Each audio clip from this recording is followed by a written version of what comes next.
Hitungan mundur. 3, 2, 1.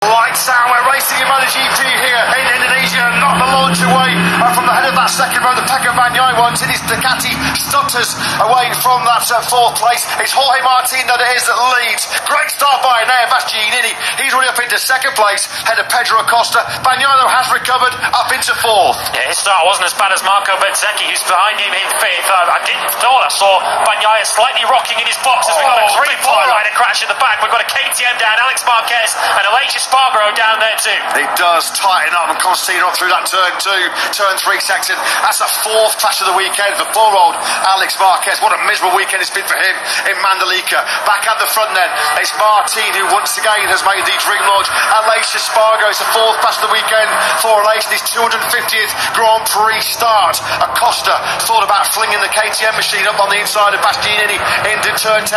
Jack Miller and Luca Marini also involved in that big melee on lap 1. Well, Marquez update, he's into 7th place, so it is progress on the first lap from 12th on the grid, but not quite to the extent that we saw from him yesterday. He's behind, he's second to the Pramac Ducatis of Frankie Morbidelli. You feel in terms of his prospects of winning this Grand Prix, it's imperative, vital that Bastianini keeps Acosta at bay here.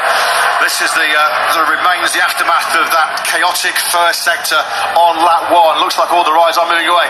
Coming from a long, long way back there, wasn't it? It was 2 going past Bagnaia. That was Bezzecchi and Morbidelli, both passing Bagnaia. This is going to be a replay then of what's been an incident on lap 1 that's caught in or involved 4 riders. There's always Miller. Jack Miller on the inside. Looked like he just locked the front down that chain direction, and then wrong place, wrong time.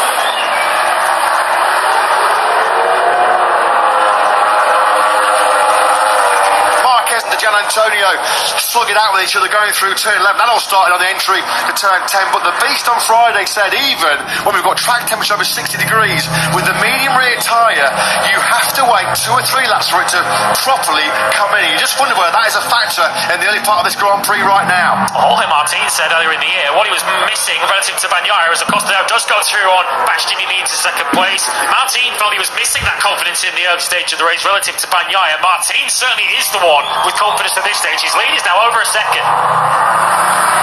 Jorge Martin from last year will not be resting on his laurels at any stage here, even with a lead of 1.5 seconds on lap 5 of 27. Here comes Morbidelli then, and Bastianini is not going to be able to take that Ducati in from there, and he rather easily loses 3rd place. Well, Acosta gaps him straight away. Once Pedro Acosta got through, just started taking big chunks of time out Bastianini, and that Frankie Morbidelli eases on through.